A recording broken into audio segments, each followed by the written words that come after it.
Dad reads Sci-Fi. The Legacy of Heorot, Chapter 16. On the Cliff. All men think all men mortal, save themselves. Edmund Young. Night Thoughts.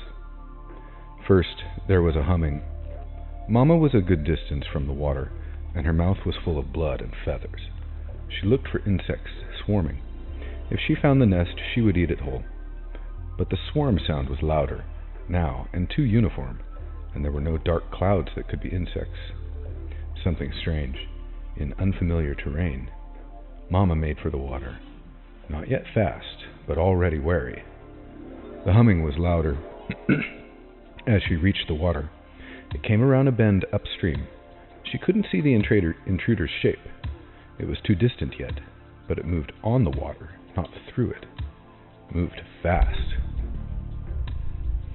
Finally, Mama's eyes were about above the water. The snorkel between her eyes drew air. Her lungs heaved. There was rage in her, and something else. The sphincter muscles relaxed back of her neck. Speed began dripping into her blood, and her entire body began to fizz. The vulnerable snorkel withdrew into her head. She watched the intruder come, not quite toward her. She hadn't been seen yet. Then why was the intruder already fast? But Mama was fast now, and she moved. This was her territory now. She knew it that well. She had been here that long. Mine. She too almost was above the water. As she reached the intruder, she struck from the side. For a bare instant, she knew that she had won. Skin with a thin taste, a taste like metal, but not as strong, ruptured on impact and tore in her jaws. No meaty texture, no taste of blood. Not one. Lost. Tricked. And where was her enemy? The metallic skin filled with water and began to sink. Confusing tastes drifted in its wake. Things thrashed the water in slow motion. Beasts caught between fighters. She ignored them. Where was her rival? Still fast, Mama streaked for her cave before she could be blindsided. At the underwater mouth, she turned. She couldn't be attacked now except from the front. Now there was time. Mama lifted her eyes above the water and watched two beasts thrashing.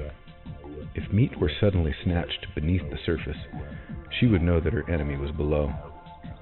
But the prey were swept downstream, thrashing, trying to reach the river's edge. They reached shore unmolested and scrambled from the water, unmolested. Mama had been tricked. She had bitten something, but it wasn't meat. And where was her enemy? There, just like the other. It skimmed across the water, almost toward her. It swerved away as Mama streaked toward it. The intruder was fully on speed, and young, Mama thought. She herself had never moved so fast, but its turn was too slow. She was on it, and her teeth closed with terrible strength.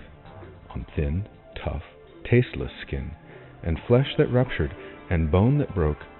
Fragile bone, prey blood, prey meat, with no taste of speed, not at all the flesh of her own kind, and she'd been tricked again. She had barely slowed.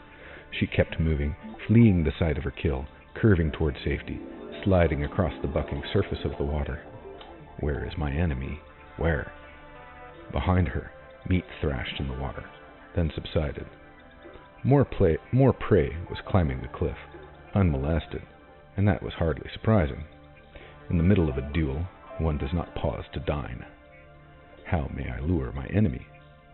My enemy's territory, my enemy's prey. Challenge. Carlos Martinez was shaking with cold, with shock and pain from the fractured cheekbone and the flap of scalp torn away when he wrapped himself around Bobby's unconscious body to shield her from the rocks. She lay curled on her side, flat stomach spasming, river water still trickling in a brown stream from her mouth, eyes glazed, but open and wandering blindly. Alive, vivo, flashed insanely into his mind. Alive, vivo, scrambling his thoughts. She was in shock, and probably concussed, but all that really mattered for the moment was that she was alive. He gripped his head tightly, fighting the ringing and the pain. In a few moments they quieted, and he massaged Bobby's ribcage firmly as he looked about him. Later in the year, when the snow from the northern mountains melted, the spot he stood on and another 30 meters of tumbled rock would be submerged. In another 90 days, there might not have been a place for them to crawl onto.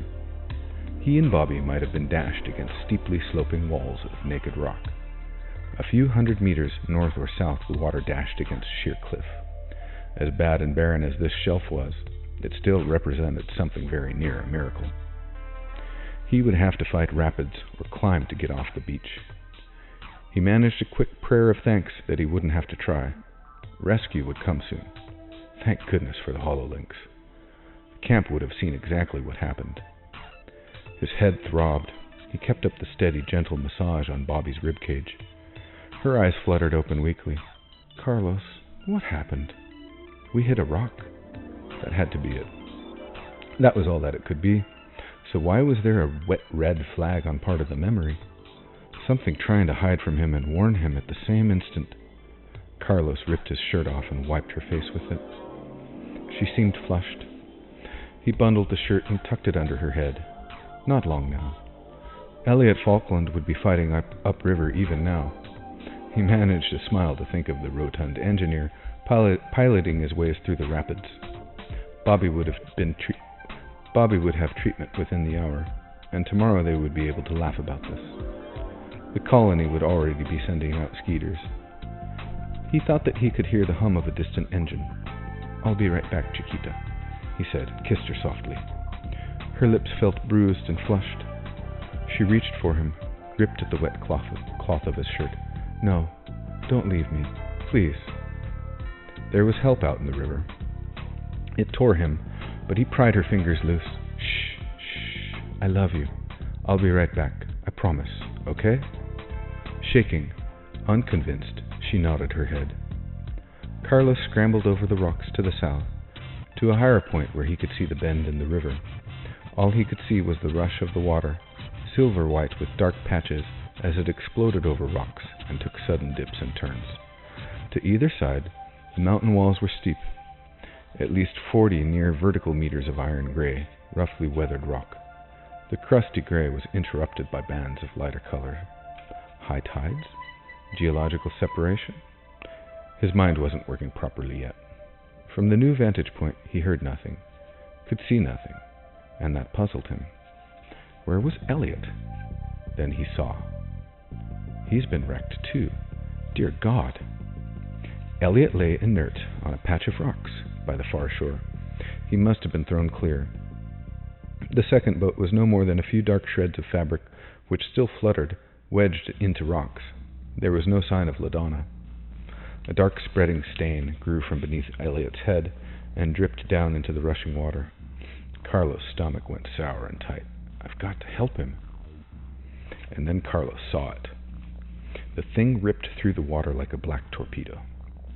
That was what his subconscious had screamed to him. He had caught a bare glimpse of that dark juggernaut churning through the water, smashing through the side of the boat. The foam suddenly churned, and the black thing erupted from the water, flashing up into Elliot with the speed of a striking snake. Elliot's body jerked once, massively, and disappeared into the waves. Something that felt like a cloak of cold slime swept over Carlos, numbing him. But in its wake his mind began to work. His first conclusion was inescapable. If he did not think very clearly, Bobby was going to die. What was there to do? The monster would find them. He'd be insane to assume anything else. They couldn't hope to outrun that creature under the best of circumstances. With Bobby barely conscious, it would take a miracle to escape. Do something. Odds don't matter. Act. In half an hour, no more, we'll be rescued. The camp is better prepared now. They were watching the race. They must already know what they're up against. And Cadman's back in camp. Carlos scrambled back down to Bobby. She wound her arms around his neck weakly, and her black hair streamed back over her shoulders like seaweed. Carlos, what? We've got to move. Why? Her head lolled back as if her neck were fractured. She coughed wetly. Why can't we stay here? I hurt. I'm so sleepy. Lie, you bastard. We need to be at a better vantage point for the skeeters if they're going to pick us up. He lifted her to her feet. She seemed to feather. "Come on, hon." He grunted as she found her feet. He bent, unknotted the pillow he had made of his shirt, and slipped it over one arm. He half-pulled, half-lifted Bobby up over the first eastern row of boulders, then took the opportunity to reorient. They had to get away from the river, but another 25 meters up the rocks, and they would be up against the cliff. No hope there. The mountain stretched above them, a splintered pale fortress carved from the primeval clay by ragged knife strokes. Above the ridge, the clouds that had been fleecy and white an hour ago had darkened, were tinged with black as though heralding a sudden thunder shower. The air had gone chill. He might be able to climb that wall, but there was no way in hell that Bobby could make it.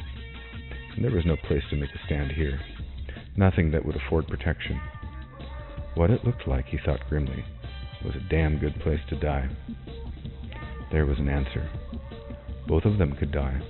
Or one, or just maybe neither. But they had to separate. Watching his footfalls carefully, he carried her along with him, pulling, coaxing, babying her along, scraping arms and legs, protecting her as best he could, but aware that little scrapes didn't matter right now. Have to get her to shelter. Have to get her to shelter.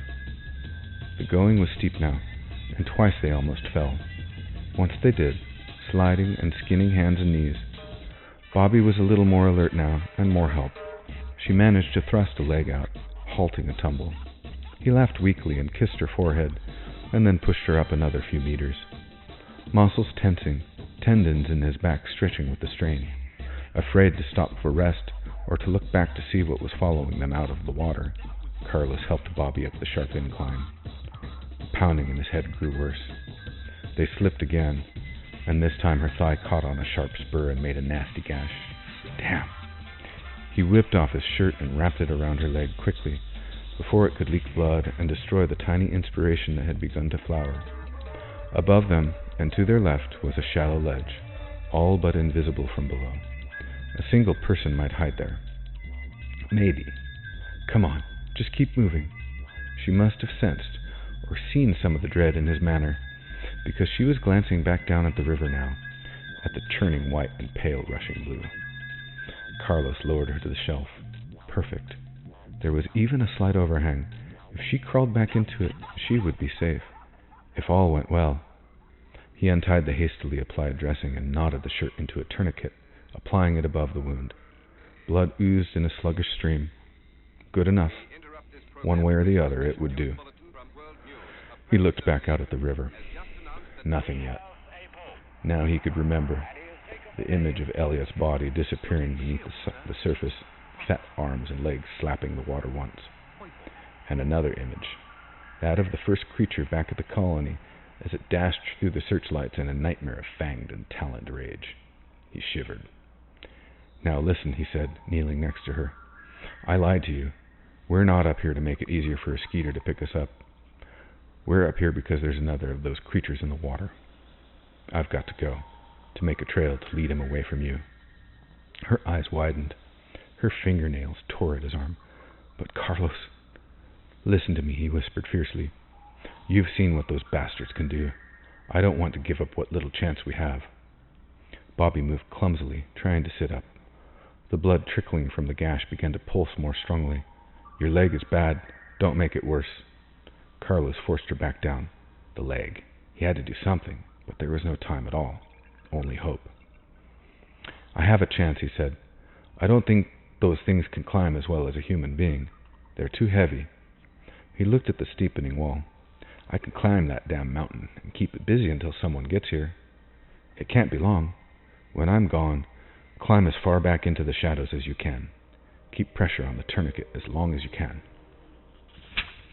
Carlos. His mind stuttered, trying to find the right words, something brave and reassuring, and couldn't. Finally, he just held her, saying again, I love you. He left her. He climbed down again and examined her perch. Bobby couldn't be seen from below. Not seen, but what about smell? The first stop was the rock that had gashed her leg. It was blood-stained, and he searched until he found a fist-sized stone. He pounded at the spur until it shattered. He scooped up the fragments, and flung them as far as he could. There was no guarantee that his ploy would work, but one thing he knew for certain. He had to make a stronger scent trail for it to follow. He did it the only way that he could, thankful that there was still fluid in his bladder, enough to leave a trail from beneath the blood-stained rock well to the right, away from Bobby. He began to climb. He was quickly blowing for air. How long had it been since the crash? 20 minutes? It seemed an eternity. But the Skeeter would be coming. We lived longer than I thought we would. He was up the grade above Bobby now, and he saw that she had crawled farther between the rocks. Good girl. Now he was high enough on the cliff to see down into the river. There was the blood slick where Elliot had met the rocks. Beyond were limp black fabric and boat fragments at the river turn.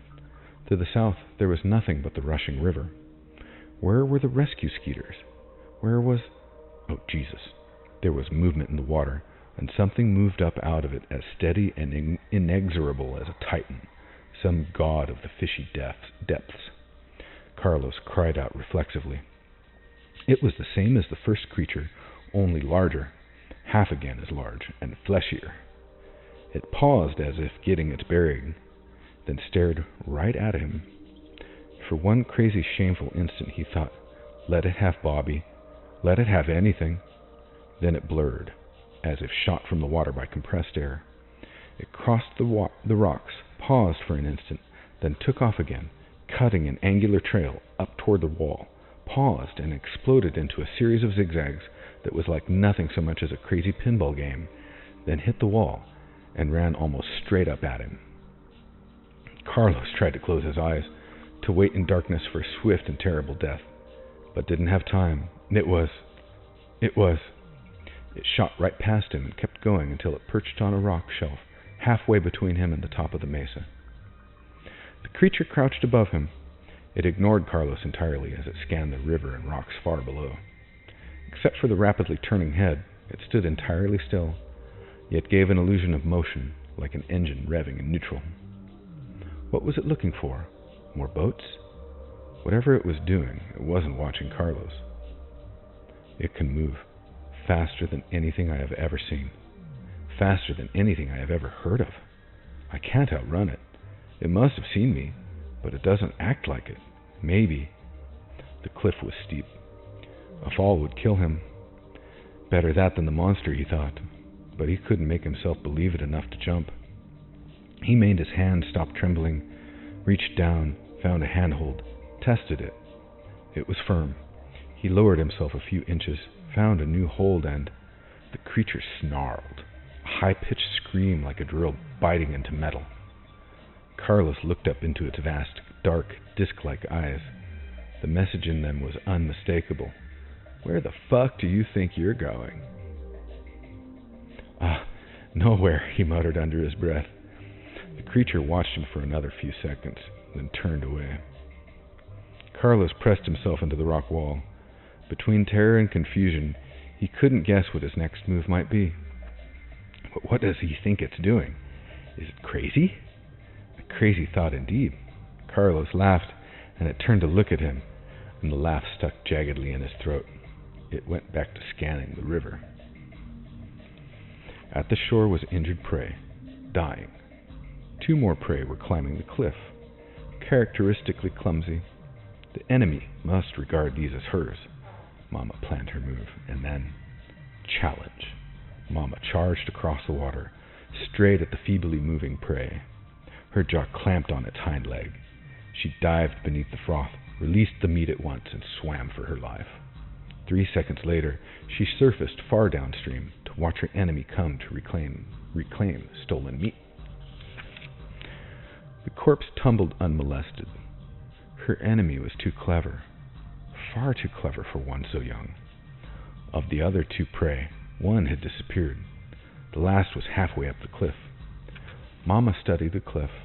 It wasn't sheer, but the thought of being stranded there while something came at her was one she rejected at once, and retrieved, and toyed with. She could see most of the cliff, and no danger showed there. Her enemy might be in the water or at the top of the cliffs. She never doubted it was watching. There were footholds along the cliff. Take any path too fast and she might be stranded in midair, falling toward waiting jaws, motionless in white froth, with only her eyes showing. Mama chose her path. Then she moved, across the seething water, up along cracks in the rock, now quick, now slow, dancing her route, ready to face death with her footing firm. In seconds, she was halfway up the cliff, poised on a ledge above live prey. Challenge! Come and get what's yours.